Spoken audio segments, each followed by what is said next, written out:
और आपको पूरी कथा आज की कल दिखेगी, कल वाली कथा परसों दिखेगी, इस तरह पूरी 9 दिन की कथा आप देख सकते हैं।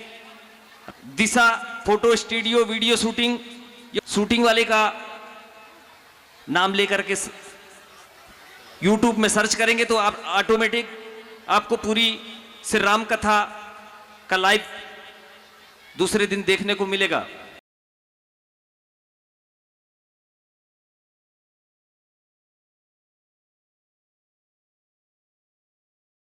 इधर भगवान शंकर से कहते हैं, आशुतोष तुम अवधार दानी, आरत हरहु दीन जन जानी। हे भगवान शंकर, आप तो ऑर्डर दानी कहे जाते हो। आप तो प्रत्येक व्यक्ति को उसके मन से भी ज्यादा प्रदान करते हो। आज इस दशरथ की प्रार्थना सुन लो। हाथ जोड़कर एक भिक्षा मांगता है आज ये दशरथ आपसे। बस आज मेरी एक प्रार्थना सुन लो, कुछ ऐसा कर दो कि मेरा राघव, मेरा राम मेरी बात ना माने, वो मेरे वचनों को तोड़ दे, मेरे वचनों के लिए वो वन में ना जाए। श्री वाल्मीकि रामायण में तो यहां तक लिख दिया गया कि राम जी से यहां तक दशरथ जी ने कहा, राघव आप मुझे बंदी बना के कारागार में डाल दो, बस आप राज्य को ले लो और मैं उफ तक नहीं करूंगा, बस आप अयोध्या से मत जाओ। यहां तक कहा गया दशरथ जी के द्वारा कि आप मुझे कारागार में डाल दो रघुनंदन। बंदी राजा का कोई हक नहीं होता, कोई शासन नहीं होता, फिर आप राजा बन जाओ। पर राघव जी, उनके लिए ये समृद्धि, ये धन क्या मायने रखती है। राघव जी चले गए और आज दशरथ जी वही सब कुछ स्मरण कर रहे हैं।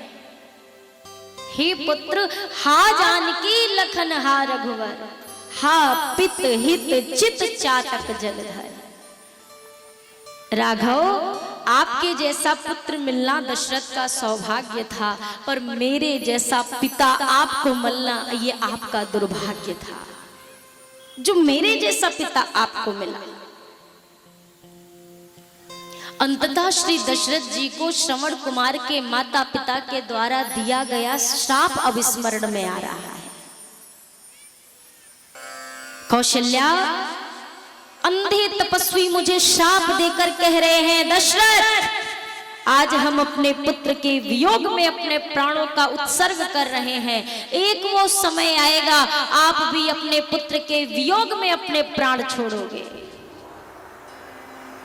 पूरी कथा सुनाई। तापस अंध श्राप सुधि आवा। कौशल्या, वो मुझे श्राप दे रहे हैं। महारानी धैर्य बंधा रही है, पर महाराज अब धैर्य नहीं रख पा रहे और कहते कहते अब महाराज के अंग शिथिल होना शुरू हो गए। प्राण कंठ में आकर अवरुद्ध हुए हैं और अंततः समय में श्री दशरथ जी ने 6 बार राम राम कहा है। मानो ये 6 दिन का जो अंतराल अभी राघव के बिना बीता है, एक एक दिन के लिए एक एक बार राम शब्द कहा। गोस्वामी जी लिखते हैं, राम राम कही, राम कही,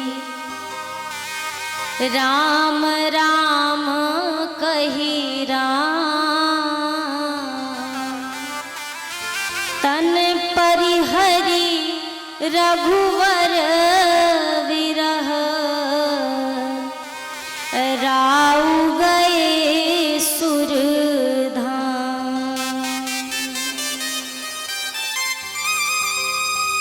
श्री दशरथ जी महाराज राम राम राम राम कहते हुए अपने प्राणों का त्याग कर देते हैं।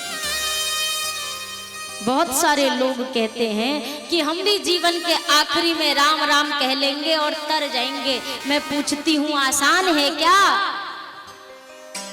आपका तन आपके साथ है, आपका मन आपके साथ है, तब अगर आप राम राम नहीं कह पा रहे तो जब परवश सब चीजें हो जाएंगी तो राम राम कह लोगे क्या? इतना आसान नहीं है। ये ब्रह्म के पिता बनने का इनको सौभाग्य मिला है और आज राम जी के वियोग में राघव जी को याद करते हुए प्राण छोड़े हैं दशरथ जी ने। अगर आपके स्मरण में हो तो मनु जी के रूप में जब दशरथ जी थे तब ठाकुर जी से मांगा था, सुत विषयिक तव पद रति हो। हे नाथ, मेरे हृदय में आपके प्रति वैसा ही प्रेम हो, कैसा? जैसे एक सांसारिक पिता अपने पुत्र से प्रेम करता है, बस वैसा ही प्रेम मेरा आपके लिए हो। मैं आपको भगवान ना जानूं, मैं आपको ब्रह्म ना जानूं, मैं आपको कोई पूजनीय देव ना समझूं, बस आप मेरे पुत्र के समान मेरे हृदय में रहें और मैं आपका पिता बनकर जीवन बिताऊं। ये वर मांगा था। और एक बात कही थी क्या कि प्रभु मड़ी बिनु फनी जिमी जल बिनु मीना, ये दूसरा एक और वर था।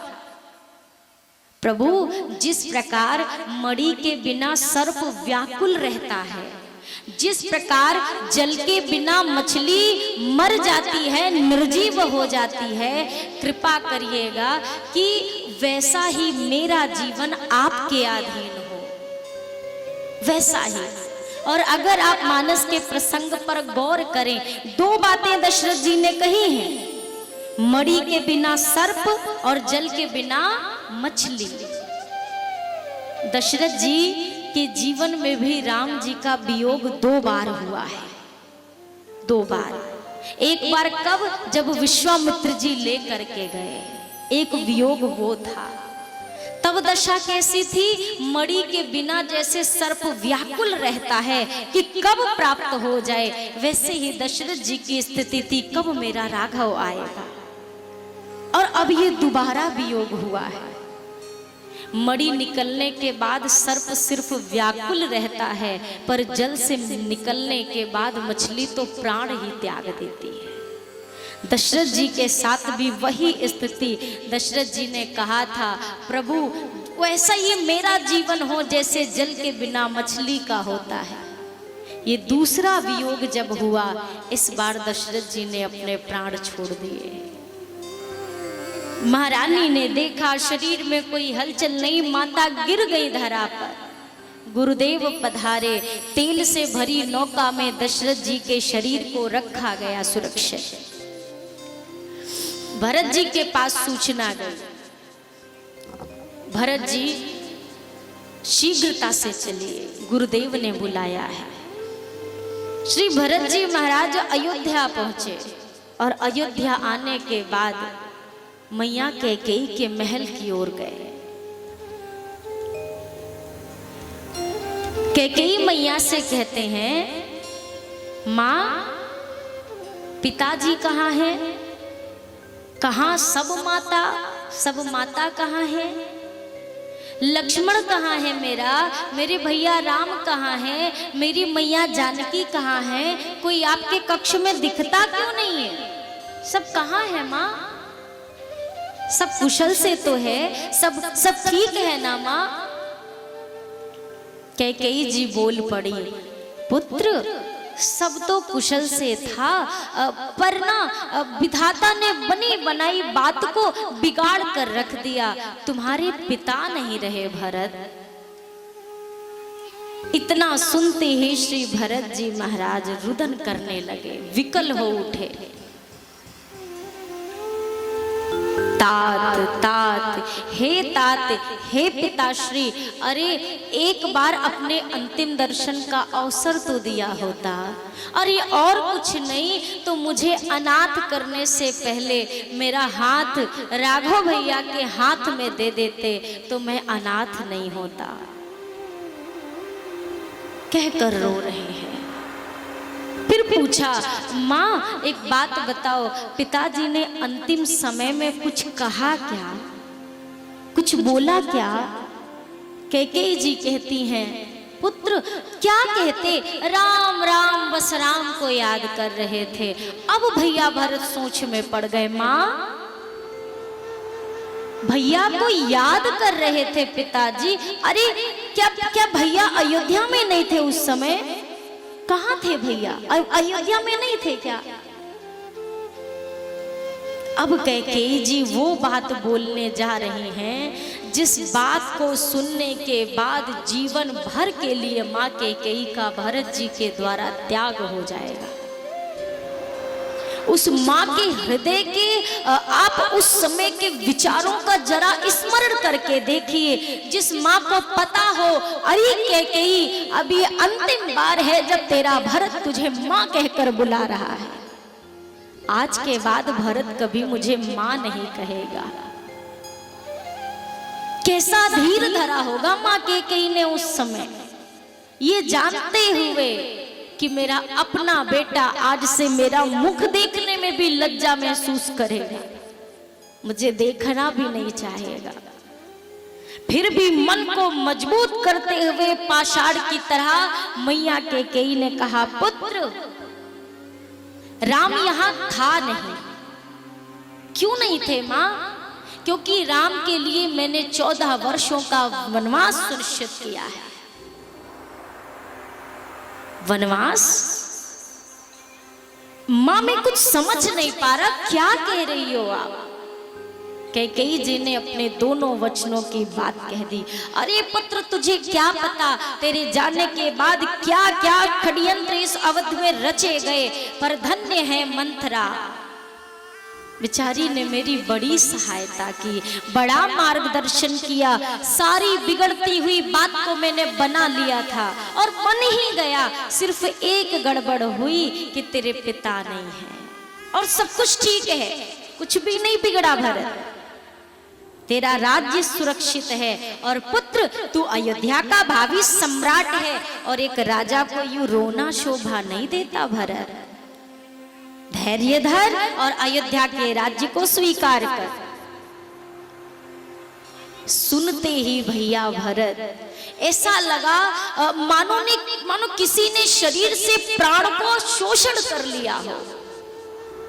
कैकेयी जी से कहा, अरे कैकेयी, मां नहीं कहा, कैकेयी जिस पल तूने ऐसा वचन मांगा तेरी जिह्वा कट के गिर नहीं गई, तेरी अंतर आत्मा ने तुझे धिक्कारा नहीं। अरे राम के जैसा पुत्र, राम जी के जैसा स्वभाव, अरे राम जी को तो पशु पक्षी भी प्रेम करते हैं। कैकेयी मेरे राघव जी ने तेरा क्या बिगाड़ा था? अपनी निज माता कौशल्या से ज्यादा प्रेम राघव जी तुझे करते थे कैकेयी, और तूने उनके लिए वनवास मांग लिया, तेरे हृदय में पीड़ा नहीं हुई? अरे तुझे क्या दोष दूं? ये सब कुछ मेरी वजह से हुआ।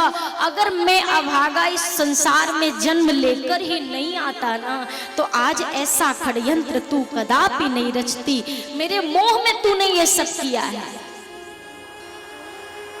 आज प्रथम बार भरत जी क्रोधित हुए हैं। भैया भरत ने क्रोध में माँ कैकेयी को बहुत कुछ कहा। कैकेयी जब गर्भ में था ना, उसी समय मेरी हत्या कर देती तो आज ये राम जी के वन गमन का और पिता के मरण का कारण इस भरत को नहीं समझा जाता। तूने कलंक लगा दिया है मेरे माथे पर। जीवन भर यत्न करके भी अब ये भरत इस कलंक को कभी धो नहीं सकेगा जो किया है तूने। क्रोध किया भैया भरत ने।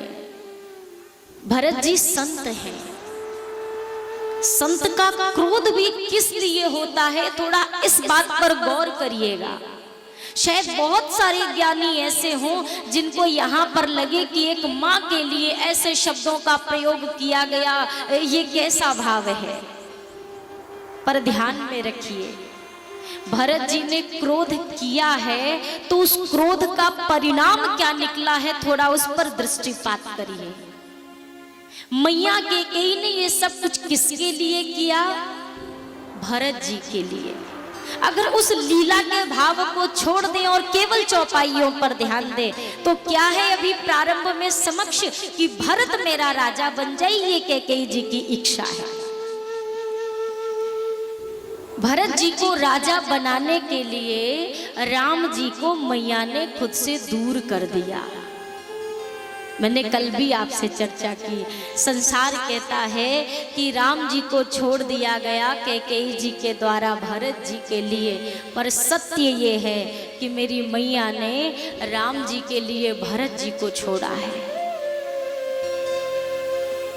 मैया कैकेयी की भरत जी से जो आसक्ति हुई है, ध्यान दीजिएगा, मैया कैकेयी की भरत जी के प्रति आसक्ति, राम राजा ना बने भरत राजा बने। भरत जी ने सोचा जीवन भर मेरी माँ ने राम जी को प्रेम किया है और आज इस पल में आकर के मैया कैकेयी को मेरे से प्रेम हो गया, ये राम जी को भूल गई, इनको राम जी से प्रेम नहीं रहा। यह विचार किया भैया भरत ने सोचा कि कुछ ऐसा किया जाए कि माँ का जो प्रेम राम जी से अलग हुआ है वह पुनः राम जी से जुड़े, पुनः राम जी में वो प्रीत हो। आप किसी व्यक्ति के लिए कुछ करो, इसको इस अर्थ से समझिए। आप किसी व्यक्ति के लिए कुछ करिए, सही कर दीजिए, गलत भी कर दीजिए, और वही व्यक्ति आकर आप पर उंगली उठा दे, तुमने बहुत गलत किया, उस पल आपके मन में क्या बात आएगी, हाय रे विधाता, जिसके लिए किया वही आज मुझे ठोकर मार रहा है। जब भरत जी ने कटु शब्द कहे, माँ कैकेयी सोचने लगी, अरे भरत, मैंने आपके लिए ये सब कुछ किया और आप ही मुझे ऐसे शब्द बोल रहे हो। अरे भरत, आपसे अच्छा बेटा तो मेरा वो राम था, वनवास भी मांग लिया ना, पर हंसते हुए चला गया, मुझसे पूछा नहीं कि माँ मेरा दोष क्या है, मेरा वही बेटा अच्छा था भरत। भरत जी मन ही मन सोचने लगे, माँ इसीलिए तो तुझे कटु शब्द बोल रहा हूं कि जीवन भर तेरा राम बेटा ही तेरे लिए अच्छा रहे। माँ के मन में आसक्ति का घाव हुआ है और आसक्ति के फोड़े का इलाज अपमान के हथियार से होता है। कैकेयी जी को जो कुछ कटु शब्द बोले भरत जी ने, माँ के मन में ग्लानि हो रही है, भरत के लिए किया और भरत ही छोड़ रहा है मुझे।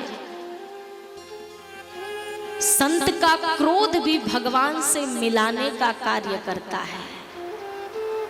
भरत जी संत हैं, जैसे बहुत सीधे से शब्द में समझिए, आग से घर जलता है कि नहीं जलता? अग्नि से घर जलता है ना, पर अग्नि से ही घर चलता भी है। अग्नि नहीं होगी तो आपका घर चलेगा भी नहीं। अग्नि नहीं होगी भोजन नहीं बनेगा, भोजन नहीं होगा तो आपका जीवन कैसे बीतेगा। अग्नि से घर जलता है और अग्नि से ही घर चलता है। जब तक अग्नि चूल्हे के दायरे में होती है तो घर को चलाने का काम करती है, जब उस दायरे को छोड़ करके बाहर निकल जाती है तो वही अग्नि घर को जलाने का कार्य करती है।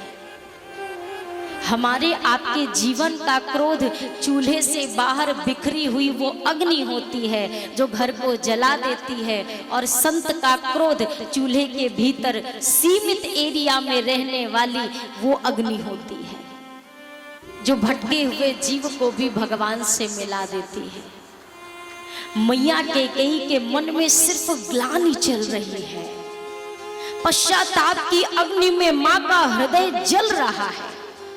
इसी मध्य मंथरा सजी धजी आई, शत्रुघ्न जी ने देखा, प्रहार किया, उसकी कुबर पर लात मारी, कुबर टूट गई, रोने लगी, आह विधाता मैंने क्या बिगाड़ा है, बताओ, भलाई की और भलाई का ये परिणाम मिल रहा है। ऐसा परिणाम सुमंत जी, शत्रुघ्न जी ने जब प्रहार किया, भरत जी कहते हैं, अरे शत्रुघ्न, स्त्री पर प्रहार करना हम क्षत्रियों के धर्म में नहीं आता भैया, और इसको क्या दोष देना। शत्रुघ्न जी ने कहा सब इसी की वजह से हुआ है, सब इसी के कारण हुआ है। भरत जी ने कहा शत्रुघ्न एक बात बताओ, राम जी मंथरा के कुछ लगते थे क्या? नहीं। तो शत्रुघ्न जिसके कुछ नहीं लगते थे, अगर उसने गलत कर दिया तो क्या गलत हुआ? अरे जिसके सब कुछ लगते थे आज उसी ने हमारा घर उजाड़ा है, तो दूसरे को क्या दोष देते हो भैया?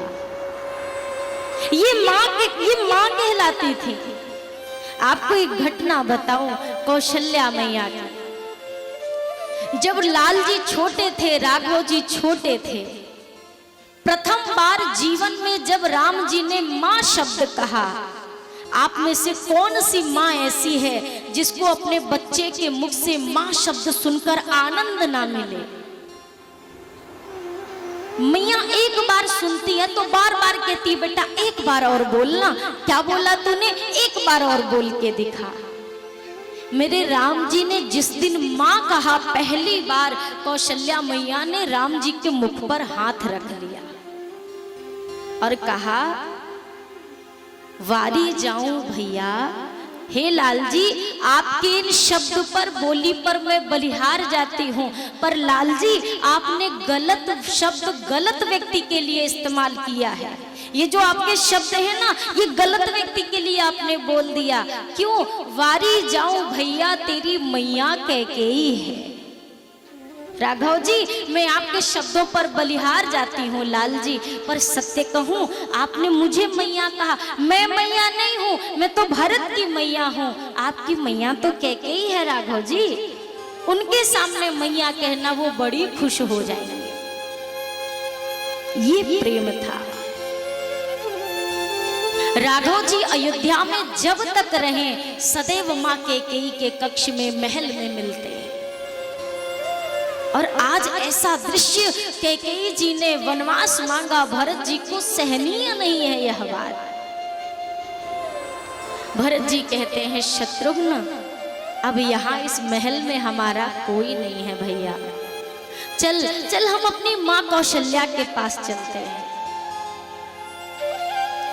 मैया कौशल्या के कक्ष में पहुंचे। भरत जी ने द्वार से ही बोला माँ,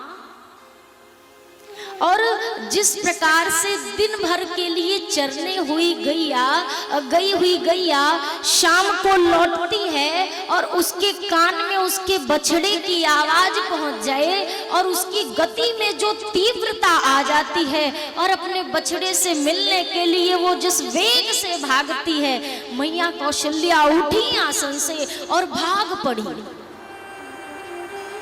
आंखों में आंसू है तो साफ साफ कुछ दिख नहीं रहा है। जब आंखों में आंसू आ जाता है ना तो चीजें धुंधली दिखती हैं। मैया को एक पल को लगा मेरा राम आ गया। दौड़ी तो पर शरीर में सामर्थ्य नहीं कि चल के जा पाए, मार्ग में ही गिर गई। भैया भरत ने मैया को उठाया, आसन पर बिठाया। आसन पर बिठाने के बाद अब भरत जी मैया कौशल्या की गोद में सर रख के बहुत रोए। करम फटकला, करम पटकला, ठेड़ा पर से बीछी मरलस माए। देव चलवले दाव घाव हम केकरा के दिखलाई।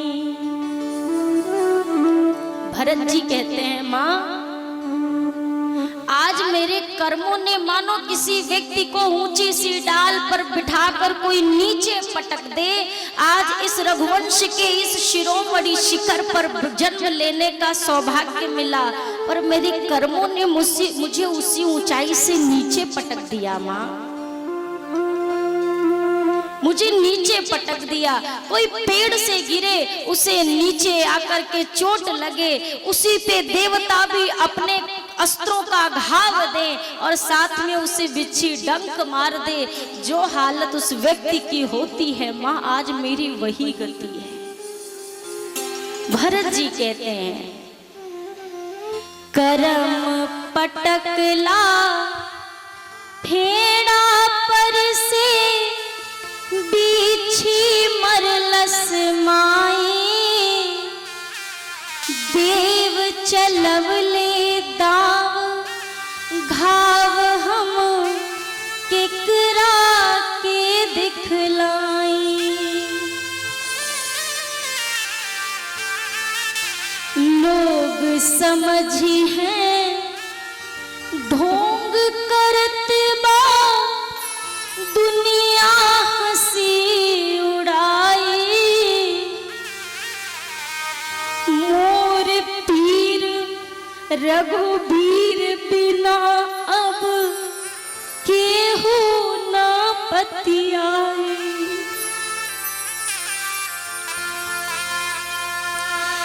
भरत जी कहते हैं माँ, मैं अगर चीख चीख कर भी कहूं मेरा कोई दोष नहीं, कोई मेरी बात पर विश्वास नहीं करेगा। मैं रोऊंगा तो भी शायद लोगों को लगे देखो माँ को सिखाकर पहले राज्य मांग लिया, अब ढोंग करता है। पर माँ सत्य कहता हूं, मेरे हृदय की बात को मेरे रघुनाथ जी के सिवा कोई नहीं जानता। मेरी पीड़ा को मेरे रघुनाथ जी के सिवा कोई नहीं समझेगा, मैं जानता हूं माँ। बेटे बेटे भरत जी कहते हैं माँ 28 नरक हैं, अगर मेरा मन से तन से अल्प मात्र भी कैकेयी के षड्यंत्र में योग हो माँ, 28 नरकों को भरत अकेला भोगने को तैयार है। पर मेरी बात का विश्वास कर जननी, मैंने कुछ नहीं किया, मुझे नहीं पता ये सब कैकेयी ने क्यों किया है। मैया कौशल्या कहती है पुत्र, अगर कोई भी ये बात कहे कि भरत ने राम का वनवास करा दिया, भरत को गद्दी का मोह था, पुत्र तू क्यों दुनिया की बातें सुनता है। ये राम माता कहती है मेरे भरत के जैसा पवित्र तो गंगा का जल भी नहीं है। एक बार को ये सूर्य भगवान जो प्रकाश देते हैं, अंधकार दूर करते हैं, अंधकार सूर्य के प्रकाश को ढक ले, ये संभव है, ये संभव है। पर पुत्र मेरे भरत के मन में कोई राम के प्रति पाप आए, कोई द्वेष आए, ये संभव नहीं है। कहते कहते मैया कौशल्या रोने लगी। भरत जी कहते हैं माँ, अब तक तू मुझे समझा रही थी, अब तू क्यों रो रही है। अब तो तेरा बेटा आ गया ना माँ, अब क्यों रोती हो आप, अब मत रो। मैया कौशल्या कहती हैं पुत्र बात ये नहीं है कि मेरा राम चला गया, मेरा भरत आ गया मेरे लिए, और कुछ नहीं चाहिए मुझे। पर पुत्र मेरा मन ना थोड़ा सा कुछ बातों को सुन करके दुख से भर जाता है। कुछ सोचती हूँ ना भरत तो बहुत कष्ट होता है। यहाँ पे जब मेरा राम अयोध्या में था ना भरत, तू तो जानता है पुत्र, मैं अपने हाथों से नित्य प्रति अपने राघव को सुंदर सुंदर वस्त्र पहनाती थी। और भरत मेरा राम जब वनवास में गया है ना पुत्र, एक वस्त्र पहन कर गया है। मन में बड़ी पीड़ा होती है पुत्र, सोचती हूँ कि 14 साल एक वस्त्र में मेरा बेटा कैसे गुजारेगा। कमल की पंखुड़ियों से भी कोमल मेरे लाल जी का शरीर है भरत। जब सूर्य की वो किरणें मेरे राघव के शरीर को छूती होंगी, वो कुम्हला जाता होगा भरत। मैया कौशल्या कहती हैं भूखा होगा, क्या खाता होगा, प्यास लगती होगी, कहाँ से जल प्राप्त करता होगा, बस यही सब सोच करके मेरे मन में पीड़ा होती है भरत। भोरे हो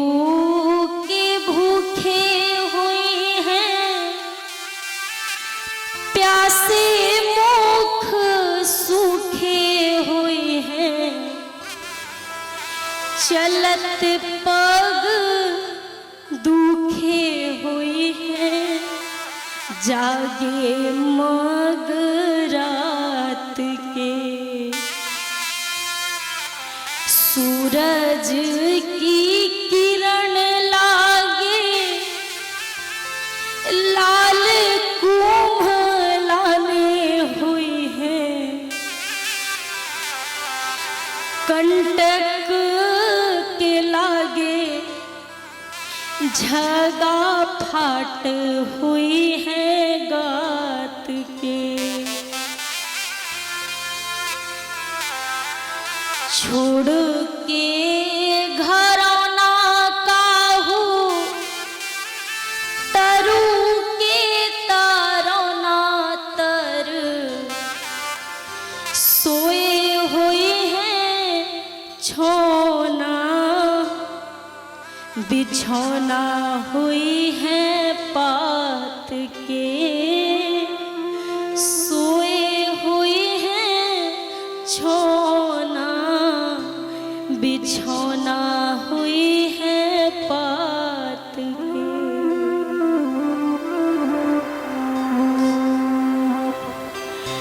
मैया कौशल्या कहती हैं, भरत कंटक के लागे झगा फाट हुई है गात के। कटीले रास्तों के बीच से मेरा राघव गया होगा, किसी वृक्ष का कोई कांटा मेरे राघव के वस्त्र पर लगेगा, वस्त्र फट जाएगा, वो नया वस्त्र कहाँ से पाएगा? प्यास लगेगी कैसे जल पी पाएगा? और भरत यहाँ पे पुष्पों के पराग कण पे शयन करने वाला मेरा लाल भरत किसी पेड़ की छाया में पत्तों का बिछौना डालकर मेरा राम सोता होगा। बस यही स्मरण करके मेरा मन बहुत दुखता है। भरत जी बहुत प्रकार से माँ को समझाते हैं।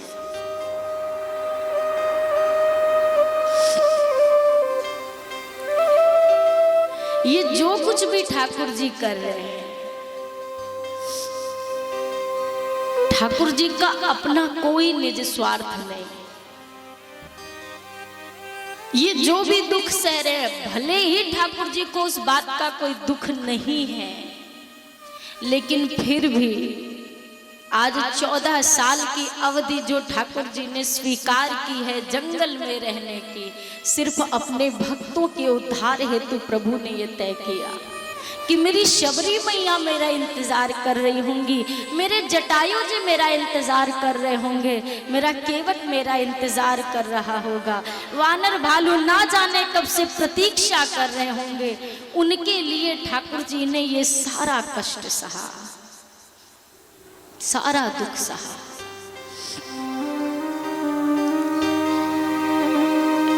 एक बार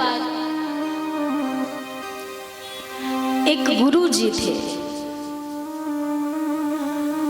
शिक्षा देते थे, उनका अपना गुरुकुल था और उनका यह स्वभाव कि वो जो भी चीजें होती थी आज की व्यवस्था हो जाए बस इतना ही अर्जन करते थे, दूसरे दिन के लिए वो कुछ संग्रह नहीं करते थे। कुछ भी हो जाए, आज की व्यवस्था हो गई बस, कल के लिए कुछ नहीं बचाते थे। क्यों नहीं बचाते थे? गुरु जी कहते थे, गीता में ठाकुर जी ने कहा है, तेषाम नित्याभियुक्ता नाम योग क्षेमम वहाम्यहम्। जो मेरे आश्रित रहता है मैं उसके नित्य प्रति की भोजन की व्यवस्था मैं करता हूं, ऐसा ठाकुर जी ने गीता जी में लिखा है, बोला है। और इसी विश्वास से वो कि जब ठाकुर जी ने खुद अपने मुख से कह दिया है कि मैं अपने भक्त के नित्य की व्यवस्था करने की जिम्मेदारी मेरी होती है, तो मैं क्यों कल के लिए कुछ इकट्ठा करूं? वो नहीं करते थे। मैं निवेदन करूं, शांति से आप सुनेंगे तो मुझे सुनाने में अच्छा लगेगा, वरना मैं प्रसंग ही बदल देती। क्योंकि मुझे भावों की कथा में फिर ऐसी बोल चाल की चीज से फिर मेरी तारतम्यता टूटती है। मैं हाथ जोड़कर प्रार्थना करूं। दिवाली का शुभ अवसर आया। शिष्यों ने गुरु माँ से कहा, गुरु माँ कल दिवाली है तो कल के लिए कुछ बचा के रख ले, क्या कल काम में आ जाएगा। गुरु माँ ने कहा, नहीं, तुम्हारे गुरुजी नाराज होंगे, जानते हो ना वो कल के लिए संग्रह नहीं करते, कल के लिए कुछ नहीं इकट्ठा करके रखते। लेकिन ठाकुर जी भी जब कभी परीक्षा लेने पे आ जाते हैं ना, तो कभी कभी बहुत कठिन परीक्षा ले लेते हैं। दिवाली का दिन आया, सुबह हुई, सुबह से दोपहर हो गई, दोपहर से सांझ वेला होने को है, किसी ने एक दाना अन्न तक नहीं खाया है। कोई व्यवस्था नहीं, कुछ भी नहीं जो पा सके। त्योहार के दिन सब भूखे बैठे हैं। गुरुजी को बड़ी पीड़ा हुई। गुरुजी सोचने लगे, मैं ही रोज दावे से कहता था कि रोज की व्यवस्था भगवान करता है, अब किस मुख से घर वालों से कहूं कि भगवान ने नहीं सुनी। संकोच लग रहा था तो घर से निकल गए और दूर नदी के किनारे पेड़ के छाए में जाकर बैठ गए। क्या मुख दिखाऊंगा। शाम हुई, अभी भी जब कुछ व्यवस्था नहीं बनी, अपनी झोली से गीता जी की पुस्तिका निकाली। गीता जी की पुस्तिका निकाली, वो श्लोक खोला और वो श्लोक जहां पर लिखा था, तेषाम नित्याभियुक्तानाम योगक्षेमं वहाम्यहम्। गुरुजी को क्रोध आया, सब झूठ लिखा है, सब गलत लिखा है। पेन निकाला और पेन से उस पूरे श्लोक को काट दिया गुरुजी ने। गलत है, नहीं होता है ऐसा, काट दिया।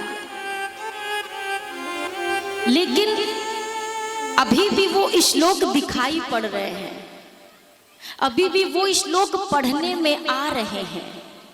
गुरुजी इतने रोष में थे, अभी भी ये दिखाई पड़ रहा है। अपनी झोली से जो शिक्षकों को पढ़ाने में स्याही का इस्तेमाल करते थे, वह स्याही निकाली और उस स्याही को गीता जी के उस श्लोक पर लगा करके पूरा उसे काले रंग से ढक दिया कि ये दिखाई ही ना दे, पढ़ने में ही ना आए।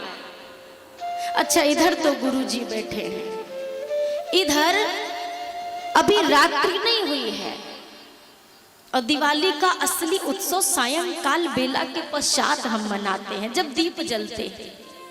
दीप जलने के पहले पहले ही एक छोटा सा बालक सिर पर सामान की गठरी है, गुरु माँ के पास पहुंचा, कहता है, माँ दरवाजा खोलो। गुरु माँ ने दरवाजा खोला। बेटा कौन हो, कहां से आए हो? गुरु माँ ने गठरी देखी, बच्चे ने कहा, माँ ये गठरी उतारो, बड़ी भारी है। गठरी गुरु माँ को दी, किनारे रखी। गुरु माँ ने बच्चे के शरीर की ओर देखा। बच्चे के शरीर पर चोट के अनेकों निशान और मुख काला हुआ पड़ा था। मुख काला था, शरीर पर चोट के निशान थे। गुरु माँ ने अपनी गोद में बच्चे को बिठाया, अपने आंचल से चोट को साफ कर रही हैं, मुंह को पोंछ रही हैं। बेटा कैसे लग गई, ये कैसी दशा, ऐसे कैसे हुई, मुख कैसे काला हो गया? बच्चे ने कहा, माँ मम गांव से दूर बसत है गांव तिहारो। आपका गांव मेरी गांव से दूर है माँ। एक दिन भूखे रहे गुरु, शिष्य पे सब रोष उतारो। आज गुरुजी एक दिन भूखे रहे ना माँ, तो सारा गुस्सा इस शिष्य पर उन्होंने उतार दिया। और माँ साटिन मारी महा दुख दीन हो, मुख कर दीन हो कारो। गुरुजी ने साटियों से मार मार के बड़ा दुख दिया माँ, और देखना मेरा मुख भी काला कर दिया। गुरुजी ने मेरा एक दिन केवल भूखे रहे माँ, और सारा गुस्सा मुझ पर उतार दिया उन्होंने। मैया ने, गुरु माँ ने अपने अंचल से मुख साफ किया, काली माँ साफ की और बच्चे को प्रसन्न करके भेजा। गुरुजी आए, गुरुजी ने कहा ये गठरी कैसी है, सामान कैसा है? गुरु माँ थोड़ा रुष्ट है। गुरु माँ ने कहा अरे उसी ने भेजा जिसकी मार मार के ऐसी हालत बना दी थी आपने। किसने भेजा? कौन लेके आया? अरे जिसके शरीर पर अनेक घाव दिए, आपको उसका नाम तक नहीं याद है? अरे इतना भी क्या रोष कि छोटे से बालक का मुख काला कर दिया आपने। गुरुजी ने कहा मैंने किसी को कोई चोट नहीं दी, किसी का मुख मैंने नहीं काला किया। गुरु माँ ने अपना हाथ दिखाया। अगर आपने किसी का मुख काला नहीं किया तो मेरे हाथ पर ये काली माँ कैसे आई? अरे इतना कालिक पोत दिया था कि उसके मुख की काली माँ छुड़ाते छुड़ाते मेरे हाथ भी काले हो गए, लो देख लो।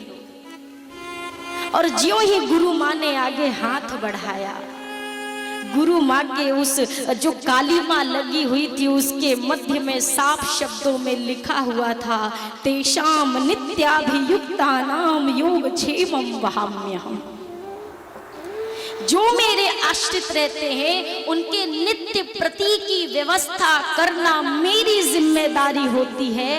गुरु माँ के कर कमलों में जब वो लिखा हुआ देखा, गुरु जी गीता जी की पुस्तक लेकर आए, काली माँ साफ की, गीता जी की 108 परिक्रमा लगाई, क्षमा याचना की। कहने का तात्पर्य, ठाकुर जी पर जो विश्वास के साथ टिका रहता है, ठाकुर जी ऐसा नहीं है कि हाँ वो सुनते नहीं हैं। कभी कभी योग्य परीक्षार्थी को कठिन सवाल दिए जाते हैं क्योंकि उस पर विश्वास होता है ये जवाब दे ले जाएगा। कठिन परीक्षा आए ना तो कठिन परीक्षा की घड़ी में यही समझिए मेरे ठाकुर जी मुझे योग्य समझते हैं, इसीलिए तो इतनी कठिन परीक्षा दी है। बुलाने का स्वभाव बनाइए, बुलाना मत छोड़िए। बुलाने में जो आनंद है ना, मिल जाने में वो आनंद नहीं है। मनुष्य का स्वभाव मिली हुई चीज की कदर उसके लिए नहीं होती है और जब तक प्राप्त नहीं होती ना तब तक उससे कीमती उसके लिए कुछ नहीं होता है। एक संत कहते हैं कि मिलने के पहले तक कामी का प्रेम सर्वोच्च होता है, सर्वश्रेष्ठ होता है, और मिलने के बाद लोभी का प्रेम सर्वश्रेष्ठ होता है। जब तक चीज नहीं मिली होती एक कामी की तरह स्वभाव होना चाहिए, जैसे कामी के हृदय में बस मिल जाए एक चाह रहती है, प्राप्त हो जाए। मिलने के पहले तक का प्रेम एक कामी की तरह हो कि सरकार कब मिलोगे, और अगर वो कृपा करके आपको मिल जाए तो मन में लोभी की तरह प्रेम कैसा हो कि सरकार, जैसे लोभी व्यक्ति का क्या होता है, अब ये मिल गया है तो कहीं जाना नहीं चाहिए, ये खर्च नहीं होना चाहिए, ये घटना नहीं चाहिए, ऐसा भाव बने कि सरकार। और गोस्वामी जी ने भी तो मानस के विराम में यही कहा ना, कामी ही नारी पियारी जिमी लोभी प्रिय जिमी दाम, तिमि रघुनाथ निरंतर प्रिय लागहु मोहि राम। मिलने के पहले तक कामी का प्रेम हो, मिलने के बाद लोभी जैसी भावना हो कि सरकार बने रहना। मीरा मैया का एक बड़ा ही सुंदर भाव कहा भी गया था कि कभी समय मिले तो अवश्य गाओ। तो मीरा मैया के उस भाव को जरा आइए हम और आप एक स्वर में ठाकुर जी के समक्ष एक निवेदन के रूप में रखते हुए आज गान करते हैं। भजन की तरह कहेंगे तो बस थोड़ी देर झूमकर आनंद लेकर शायद वो चीज विस्मृत हो जाए, पर अगर भाव के रूप में रखेंगे तो जीवन भर के लिए मन में वो बात बैठी रहे। मीरा माँ कहती हैं ठाकुर जी से। श्याम मोहे दर्श दिखा दे, मीरा तो रोवे तेरे द्वार। प्रभु अब कृपा कर दो। श्याम मोहे दर्श दिखा दे, मीरा तो रोवे तेरे द्वार। श्याम मोहे दर्श दिखा दे, मीरा तो रोवे बार बार। श्याम मोहे दर्श दिखा दे, मीरा तो रोवे तेरे द्वार। श्याम मोहे दर्श दिखा दे, मीरा तो रोवे तेरे द्वार। कन्हैया मोहे दर्श दिखा दे, मीरा तो रोवे तेरे द्वार। कन्हैया मोहे दर्श दिखा दे, मीरा तो रोवे तेरे द्वार।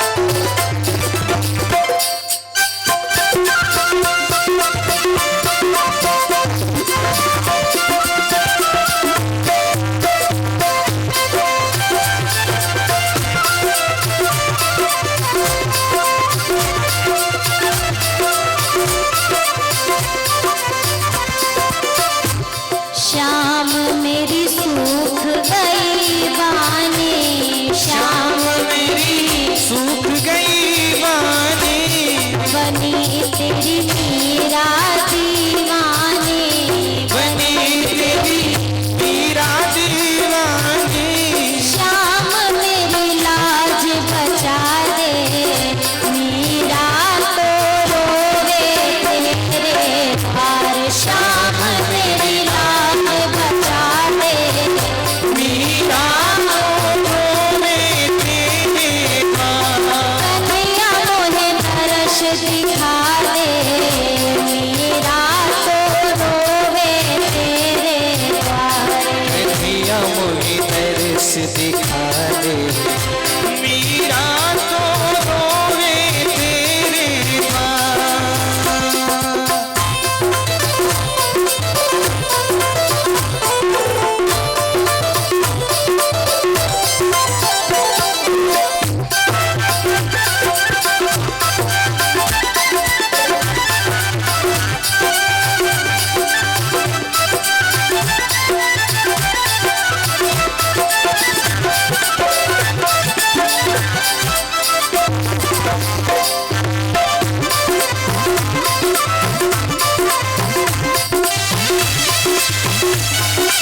बोलिए सावरिया सरकार की।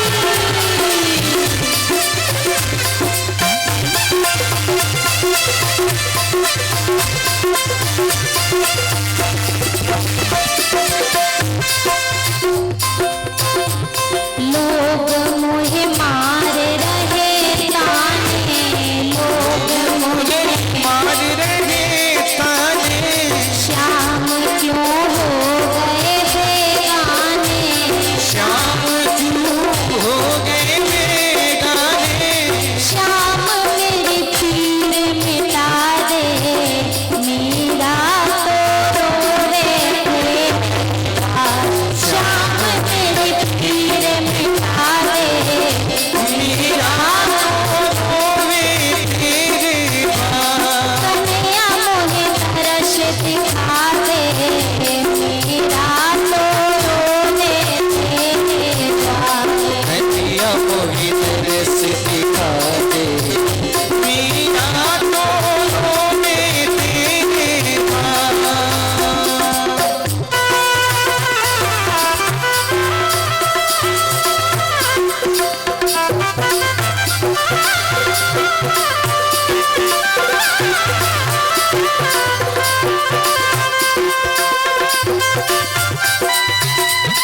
दिखा दे, मीरा तो रोवे तेरे द्वार। जगत से नाता तोड़ लिया, जगत से नाता तोड़ लिया, जगत से नाता तोड़ लिया, जगत से नाता तोड़ लिया।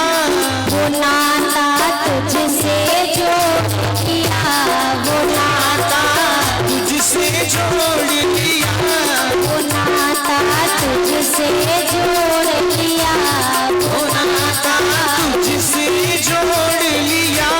श्याम मुझे गले लगा ले, मेरा तो रोवे तेरे द्वार। श्याम मुझे गले लगा ले, मेरा तो रोवे तेरे द्वार। श्याम मुझे तरस दिखा दे, मेरा तो रोवे तेरे द्वार। श्याम मुझे तरस दिखा दे, मीरा तो रोवे तेरे द्वार। कन्हैया मुझे तरस दिखा दे, मेरा तो रोवे। कन्हैया मुझे तरस दिखा दे, मेरा तो। अब तो आप पंडाल के बाहर चले गए हो, थोड़ा अपनी गरिमा आप विचार करो। अब की संख्या और पहले दिन की संख्या, आवाज बराबर, संख्या ट्रिपल चौबल जो गिन लो। जोर से बोलिए, श्याम मोहि दर्श दिखा दे, मेरा तो। कन्हैया मेरी पीर मिटा दे, मेरा। खाली आगे वाले स्टूडेंट की जिम्मेदारी नहीं है, पीछे वाले की भी कुछ तो जिम्मेदारी है ना। पीछे वाले बोले, आगे वाले चुप रहे। अब कितने आगे वाले, ये दूसरा खंबा जो इसके इधर चुप और इसके उधर शुरू। श्याम मोहि दर्श दिखा दे, मेरा। सोच ले, हम ही रो देना थोड़ी देर। जोर से बोलिए, सब लोग बोलिए, कन्हैया मोहे दर्श दिखा दे, मेरा। श्याम मोहे दर्श दिखा दे, मेरा। जरा भाव से दोनों हाथ ऊपर करिए सभी लोग और ठाकुर जी से प्रार्थना करिए। श्याम मुझे अपना बना ले, मेरा तो रोवे तेरे द्वार। श्याम मुझे अपना बना ले, मीरा तो रोवे तेरे द्वार। कन्हैया मेरी पीर मिटा दे, मेरा तो रोवे तेरे द्वार। कन्हैया मेरी पीर मिटा दे, मीरा तो रोवे तेरे द्वार। श्याम तेरी लाज बचा दे, मेरा तो रोवे तेरे द्वार। श्याम मेरी लाज बचा दे, मीरा तो रोवे तेरे श्याम मेरी पीर मिटा दे, मेरा तो रोवे तेरे द्वार। ठाकुर जी से मीरा मैया ने भी बड़ी प्रार्थना की है, बहुत निवेदन किया है। जैसे हम सबके मन में वासना है, वासना जब कभी ठाकुर जी के लिए हमारी आंखों से अश्रु निकल जाए तो वो वासना का मेल धुल जाता है और वही वासना उपासना बन जाती है, वही ठाकुर का प्रेम बन जाता है। अब इधर भरत जी ने दशरथ जी की अंत्येष्टि संपन्न की है। जितने विधि विधान बताए गए भैया भरत ने उस प्रकार से पूर्णतः सभी शास्त्रोक्त विधि से नियम पूर्ण किए। तदोपरांत सभा बैठी, सभा किस लिए बैठी है? इसलिए गुरुजन, सभाजन, सभी जो उपस्थित हैं, आज सबने एक निर्णय लिया है कि अब भरत जी अयोध्या के राज सिंहासन पर बैठ जाएं। भैया भरत से सभी ने एक बात कही। भरत जी ने कहा, प्रभु हे गुरुदेव, अगर मैं अयोध्या के राज सिंहासन पर बैठ गया ना तो धरती मैया इस अधर्म को सह ना सकेगी और पाताल में चली जाएगी, पाताल को चली जाएगी, रसातल में चली जाएगी। भरत जी से कहा किसी ने, अरे इतने बड़े बड़े अधर्मियों के राजा बनने से धरती रसातल को नहीं गई, आप तो परम धर्मात्मा हैं भरत जी, राक्षस राज करके चले गए इस धरती पर, तब धरती मैया नहीं गई पाताल में, अब क्यों जाएंगी? भरत जी ने हाथ जोड़कर कहा, प्रभु असुरों ने अगर राज्य किया वो धरती माँ सह ले गई, क्योंकि वो असुर हैं और पाप करना उनका आचरण है। जो कार्य पापियों ने किया अगर राम का भाई वो कार्य कर देगा तो धरती नहीं सह पाएगी। मैं राम जी का छोटा भाई हूँ और अगर राम भ्राता कोई अनुचित और धर्म से रहित कोई कार्य करेगा तो फिर कैसे कुछ चीजें बनेंगी? मैं वो आचरण नहीं कर सकता। तो क्या करेंगे? भरत जी ने पूछा नहीं है, बोला है, आपनी दारुण दीनता सबही कहूँ सिरुना,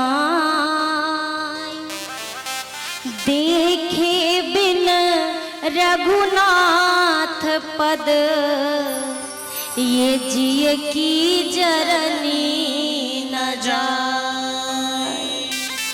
अपने मन की बात अगर आपसे कहूं, मेरे हृदय की विरहाग्नि तब तक शांत नहीं होगी जब तक राघव जी के पद कमल के दर्शन ना कर लूं। मैं जाऊंगा, जिसको चलना हो वो साथ चले। पूरी अयोध्या चल पड़ी।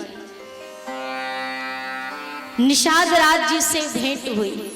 निषाद राज जी ने वो स्थान दिखाया, भरत जी ने प्रणाम किया है। भरद्वाज जी से भेंट हुई है। और यहाँ पर एक बड़ा ही सुंदर प्रसंग आता है। जब तीर्थराज प्रयाग में भरत जी पहुंचे हैं तो वहां पर जाकर जब त्रिवेणी के संगम पर जाकर स्नान किया, भरत जी ने एकांत ढूंढा। एकांत, मैंने पहले की कथाओं में भी निवेदन किया कि एकांत दो व्यक्ति ढूंढते हैं, या तो भक्त को एकांत चाहिए होता है या किसी पापी को एकांत चाहिए होता है। गलत करने वाला भी सोचता है कोई देखे ना, और भजन करने वाला भी सोचता है कोई देखे ना। एकांत में जाकर गए और हाथ जोड़कर त्रिवेणी मैया से कहते हैं, माँ हम रघुवंशी हैं, हमारे यहाँ देने का विधान है, पर कर्मों का ऐसा चक्करमा, विधि का विधान ऐसा, सदैव देने वाले हाथ आज तुझसे कुछ मांगने के लिए उठे हैं। दोगी क्या मैया? प्रदान करोगी क्या? त्रिवेणी संगम से आवाज आई, अरे भरत जी आप जो मांग लें मैं सब कुछ दूंगी। बताइए क्या दूं? अर्थ दूं, आपको क्या दूं? धर्म दूं, काम दूं, मोक्ष दूं, मैं क्या प्रदान करूं? आपको देकर तो मैं धन्य हो जाऊंगी। अर्थ, धर्म, काम, मोक्ष शब्द सुनते ही भैया भरत ने कानों पर हाथ रख लिया। नहीं माँ, अब नाम भी मत लेना इन चार वस्तुओं का, ये चार में से कुछ नहीं चाहिए। अर्थ, अरे माँ अर्थ की चाह ही तो कैकेयी ने की थी, आज देखो अर्थ की चाह में कैसा अनर्थ हो गया अयोध्या में। अर्थ नहीं चाहिए, धर्म दे दूं। माँ मैं नहीं जानता किसी धर्म को। अरे धर्म की बात करते करते पिताजी स्वर्ग को चले गए, भैया राम वन को चले गए, ऐसे धर्म को लेकर मैं क्या करूंगा? धर्म भी नहीं चाहिए। काम नहीं मैया, अरे कैकेयी के मन में कामना थी कि मुझे राजा बनाकर राजगद्दी पर बिठाए। देखो ना माँ, राजा बनने की कामना थी, आज भिक्षुक की भांति तुमसे कुछ मांग रहा हूं। भिक्षुक बन चुका हूं, मोक्ष दो नहीं मां, मैं सगुण ब्रह्म का उपासक हूं, मुझे मोक्ष की भी कामना नहीं है। अब तो मैया सहम गई कि भरत जी को मैं क्या दूंगी, अर्थ धर्म काम मोक्ष के सिवा और है क्या मेरे पास जो मैं आपको दूं।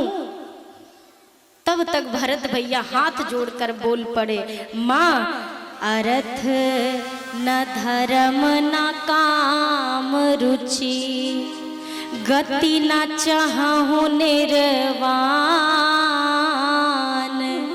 जन्म जन्म रति राम पद, यह वरदान नान। हर जन्म में मेरे राघव जी के चरणों के प्रति मुझे प्रेम का वरदान दे दो और कुछ भी नहीं चाहिए। वहां से आगे बढ़े। अब चित्रकूट का वो स्थान निकट में आ गया है जहां से प्रभु की कुटिया आरंभ होती है। ठाकुर जी के चरण चिन्ह, ठाकुर जी के एक चरण में 24 चिन्ह हैं, 24 दाएं में और 24 बाएं में। ठाकुर जी के दाएं चरण में जो चिन्ह है वो जानकी मैया के बाएं चरण में है, और ठाकुर जी के बाएं चरण में जो चिन्ह है वो मैया के दाएं चरण में है। तो राघव जी जब चलते हैं ना तो वो चिन्ह धरती पर अंकित हो जाते हैं। भैया भरत ने चरण चिन्ह देखे और यूं धरती में लौटने लगे, लगा भैया राम ही मिल गए। सभी को तट पर रोक करके भैया भरत ने कहा, मैं अकेले प्रथम जाऊंगा राघव भैया के पास। कुटिया के समीप पहुंचे। अभी पहुंचने वाले थे भीतर कि किसी ने कोल की रात ने आकर कहा, राघव जी आप ही के जैसे दिखने वाले आपके कोई भाई है क्या? हाँ है। उनका नाम भरत है क्या? हाँ है। भरत जी आए हैं। सूचना मिलते ही प्रभु आनंद से भर गए हैं, लेकिन दूसरे ही पल में मन में दुख उमड़ आया है। क्यों दुख? क्योंकि दूसरे ने आकर कहा, भरत जी चतुरंगनी सेना लेकर के पधारे हैं।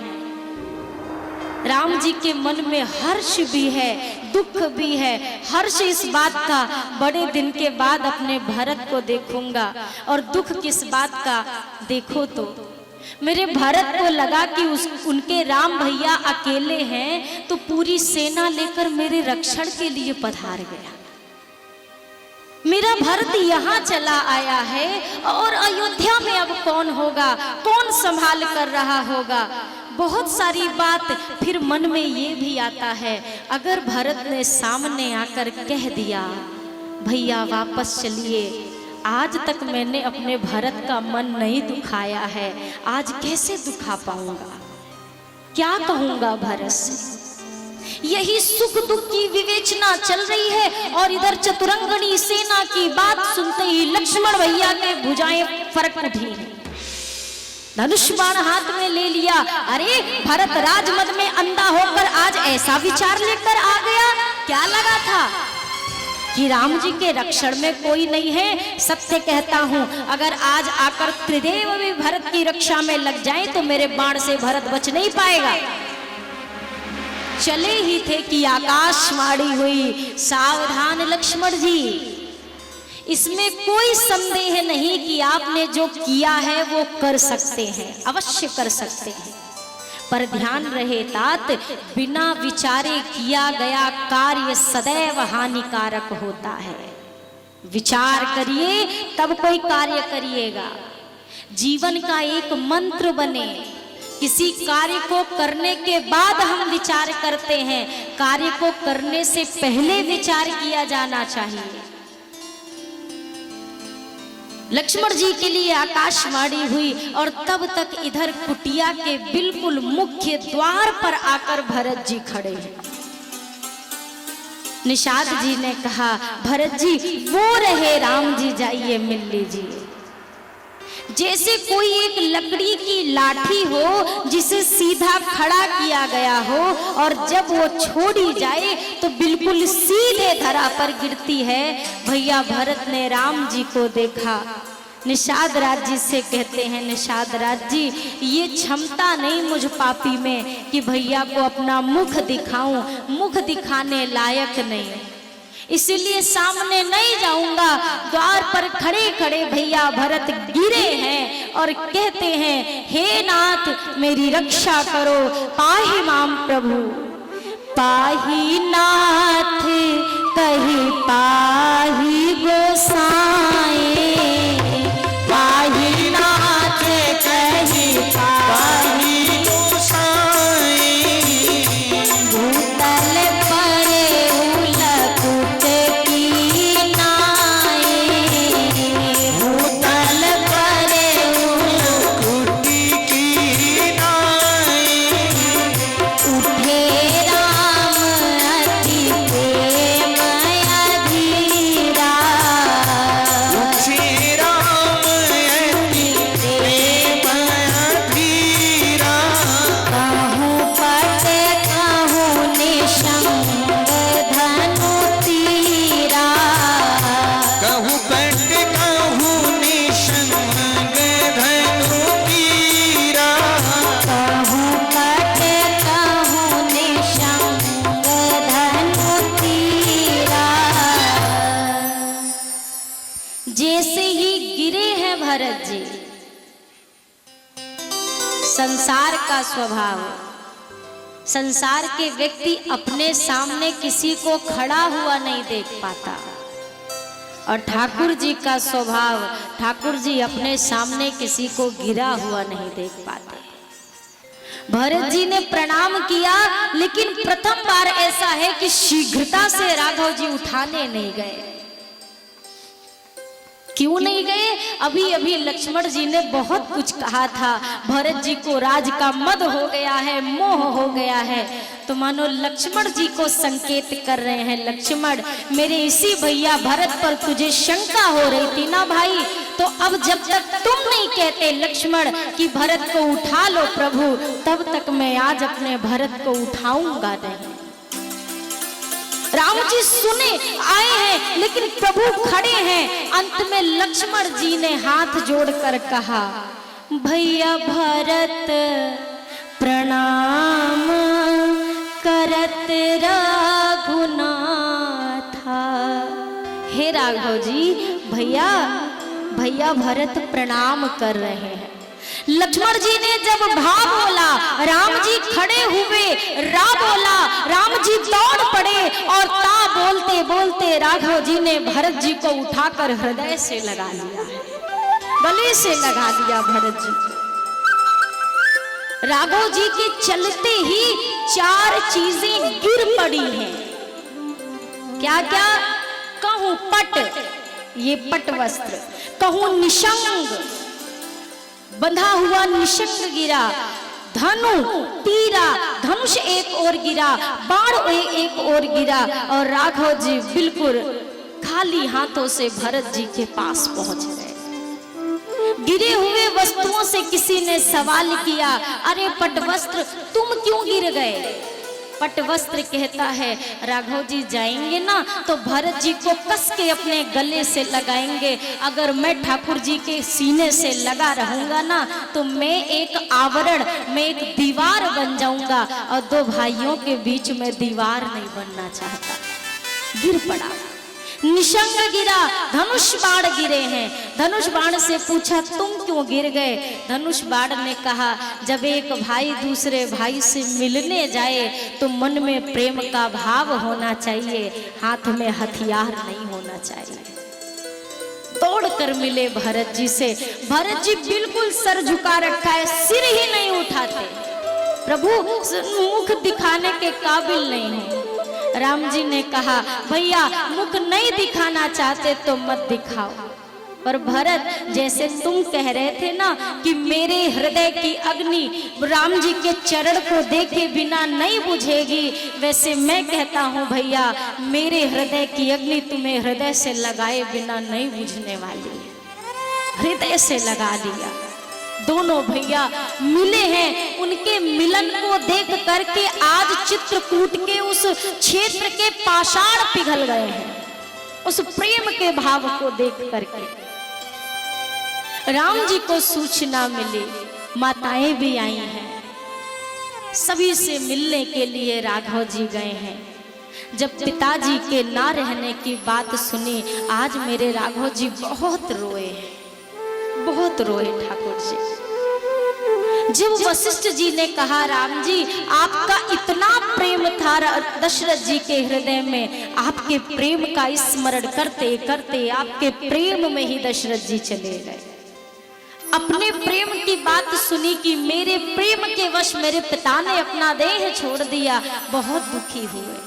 और उस दिन मेरे ठाकुर जी ने कुछ भी ग्रहण नहीं किया, जल की एक बूंद तक किसी ने ग्रहण नहीं की। एक चीज मैंने आज के समय में जो देखी है, आज के समय में किसी के यहाँ वो दुख भी पड़ जाता है ना, गमी कहते हैं कि भाई गमी पड़ी थी, किसी के यहाँ मृत्यु हो गई। आज का एक ऐसा दौर आ गया है कि अभी अभी किसी की चिता को जलाकर आए हैं और उसी इंसान के घर में आते ही कहते हैं भैया कुछ नाश्ते का प्रबंध नहीं है क्या। कितनी कठोरता मानव के हृदय में आ गई है, कैसी ये भावना आ गई है। एक व्यक्ति अभी एक दुख से उबरा है और भाई तुम कहते हो कि अभी कुछ खाने पीने की व्यवस्था नहीं है क्या आपके यहाँ। ऐसा कोई इंसान तो नहीं कर सकता जीता जागता। हाँ, मृत व्यक्ति ऐसा स्वभाव दिखाए तो समझ में आता है। कोई जीता हुआ इंसान ऐसा आचरण करे, वो कैसा व्यक्ति कहलाएगा, कैसा इंसान। किसी घर के बगल में मृत्यु होती है और कहते हैं हम कि अरे 4 पराठे बना दो, फिर पता नहीं अब घाट पे जाएंगे बड़ा टाइम लगेगा, निवाला कैसे उतरता होगा। कितने दुख की बात है। और हम कहते हैं कलयुग आ गया है। भाई अपनी मानवता को खत्म करने वाले हम और आप हैं। कलयुग ने मानवता नहीं खत्म की तुम्हारे भीतर घुस के। अपनी विचारधारा तो हमारे साथ है। उस दिन पूरी अयोध्या के किसी व्यक्ति ने जल तक नहीं लिया। मुनि हूं कहे जल नहीं को लीना, किसी ने नहीं लिया। सभा बैठी, सभा में चर्चा हुई। आज दशरथ जी के ही जीवन काल की चर्चा हुई, समाज की न्यायिक बातें हुई। ये सभा विरामली दूसरी सभा हुई। दूसरी सभा में राम जी नहीं है, दूसरी सभा में अयोध्या पुरवासियों से वशिष्ठ जी कहते हैं ये जो राम जी है ना, ये स्वबस भगवानु, ये कोई साधारण